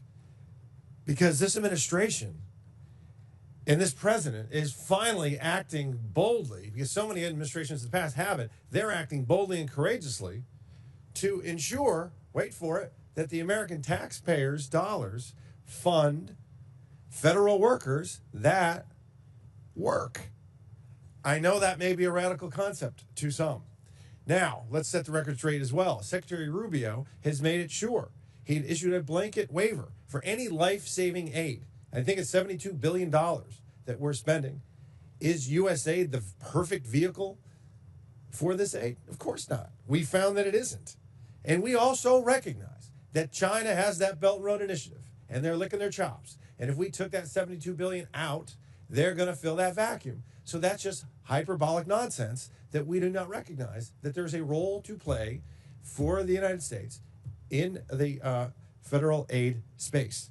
But what we want to expose is $164 million going to radical organizations, $122 million of it to organizations that have aligned or at least tied to terrorists. So, Mr. Primorac, putting aside the massive issues of handing money over to terrorists and such, can you speak to other ways that our foreign aid has actually hurt United States efforts and interests to counter the malign influences, let's say, of the Chinese Communist Party? Our aid has created an international aid dependency. It's become international welfare. We need to put terms on these programs. The whole point of this is to help strengthen countries economically, politically, and become strong allies. We don't do that when we celebrate 30, 40, 50 years in a place. That means we are failing. The point of our jobs is to work ourselves out of a job. If we do that, if we focus more on trade, if we focus more on investment, we're going to create the kind of allies in the developing world that'll make us stronger in combating the China challenge. So you're talking about self-sufficiency, it sounds like. You're talking about taking a developing nation and helping it develop. And that's what they want. One of the countries that come to mind, for instance, that had a successful journey over the last 60 years is like a Singapore. They don't need foreign financial aid from the United States. They're a wealthy city-state now, are they not? Yeah, countries like South Korea, Taiwan, and other places have benefited. Look at them now. Wild successes. Okay, so also, Mr. Primorac, while I got you, do you know of if USAID sent any funding toward lab research in Wuhan, China?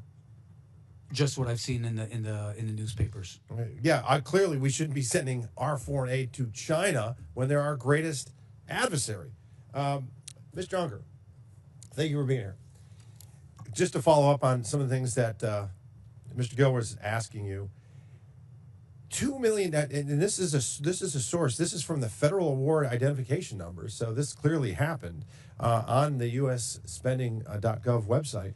$2 million to quote activity to strengthen trans-led organizations to deliver transgender surgeries. Do you think that's a good use of taxpayer money? I defer to Congress, sir. If Congress appropriated the money and was notified about the program, then I believe it's in the interest of the American people. Do you think it's a good use of taxpayer money? I believe it's a good use of taxpayer money for Congress to appropriate funds. That is very telling. Thank you. I yield back to the chair. Thank you. Thank you. In closing, I want to thank our witnesses once again for their testimony today. And Chairman Comer was going to be here but got tied up. I now yield to the ranking member Stansbury for closing remarks. All right. Well, thank you, Madam Chairwoman. It's always a wild adventure here in the Oversight Committee. And as the language was just used, wild and sloppy is not what's happening in this committee, but what Elon Musk and Donald Trump are doing to our foreign affairs and foreign aid.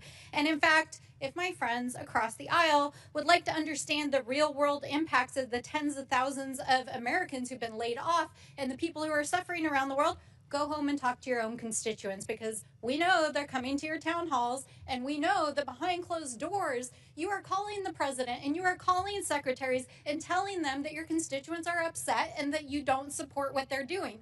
So I do not appreciate you all sitting here pretending like this is not what you support, okay? So let's talk a little bit about the gutting of foreign aid and global realignment that's happening under Trump. They're dismantling this agency. They're withholding funds. They're firing tens of thousands of USAID staff. They're hacking federal data systems. They're stranding aid workers across the world. International food aid is rotting in ports. American farmers have lost millions of dollars in income. And a global realignment with our foreign adversaries, including Vladimir Putin, is happening at a scale unlike anything we have seen in American history. And the administration knows that these activities are illegal. They know that they've overstepped their constitutional authority. They know they're violating statutory law. They know they're violating appropriations law. They know that they're violating federal employment laws.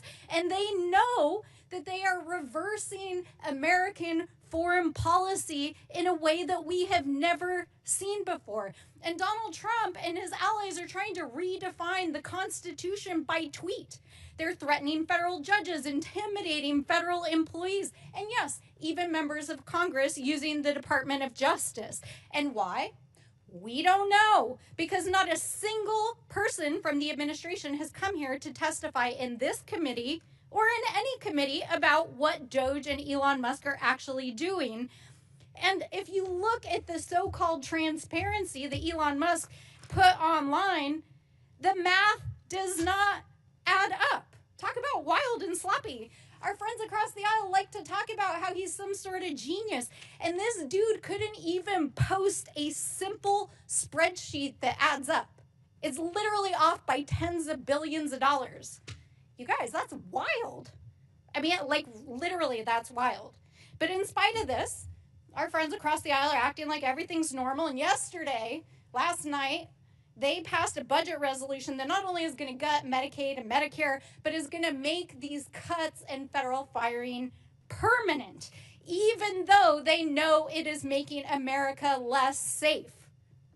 And in the meantime, Elon Musk is actually awarding himself additional federal contracts. In fact, yesterday it was reported that he gave himself the FAA contract for communications. I mean, you guys, this is like graft, waste, fraud, abuse, all of the things. It's happening in front of your eyes, literally, and they are breaking the law while they cozy up to our foreign adversaries. And I know that Donald Trump thinks that he's a king because of social media. Of course, he keeps repeating this. But let me say this to you, Mr. Trump. 250 years ago, the people of this great nation rejected a reckless, abusive king, and we won't go back. And for the thousands of federal workers out there, the aid workers, the advocates, and the people around the world who are impacted by these reckless and heartless and harmful and disgusting cuts that are impacting people across the world, know that we see you, we stand with you, we are fighting for you, we are in the courts, we are in Congress, we are in our communities, and we will hold this administration accountable. And we will not abandon our allies or our humanity. So with that, I say to all of you, be strong. We will fight back. I now recognize myself for closing remarks. And threats against the President of the United States will not be tolerated by anyone. And the math does add up. The United States is $36 trillion in debt. 36 trillion. There's plenty of spreadsheets that show that. As a matter of fact, there's a debt clock. You can watch it continue to tick upwards every single day. In fiscal year 2024, the government spent over 1.8 trillion more than it took in. And in fiscal year 2025, the interest on our debt is expected to exceed $1 trillion. That's everybody. I don't care how you vote. The American people do not want to continue to fund these propaganda campaigns, regime changes, terrorist, LGBTQ initiatives, diversity, equity, and inclusion, and other Democrat globalist initiatives. And even if the people did want to continue supporting such causes, guess what? They can support them with their own money through private donations. Because the reality is, everyone, we are flat out broke. If the U.S. government operated like any other private business, which it should, by the way, it would be completely bankrupt and it would be out of business. Last year, we spent almost $2 trillion more than we took in. The United States government is not a charity, and it is not to be used and abused by the bureaucracy to implement the far left's agenda and impose it on the entire world. Again, 96% of all political contributions from USAID employees go to Democrat Party candidates or PACs. Perhaps that's why we're hearing all the complaining.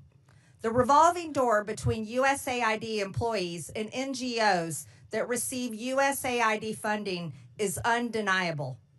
Maybe we should consider investigating whether USAID funding has made it back to Democrat campaigns. Has it affected elections?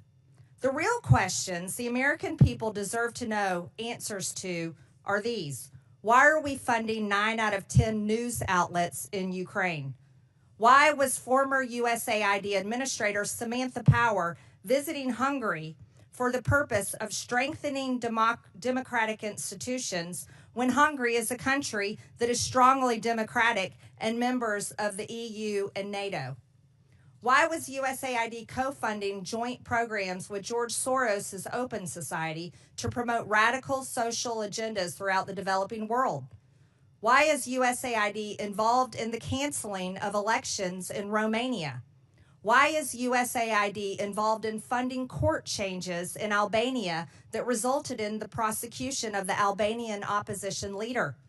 Why is USAID funding censorship laws in Brazil to silence Bolsonaro? Why is USAID involved in funding the Syrian civil war? What we have learned here today is that USAID has been used as a tool by Democrats to brainwash the world with globalist propaganda to force regime changes around the world. But if USAID funded terrorism that resulted in the death of Americans, then this committee will be making criminal referrals.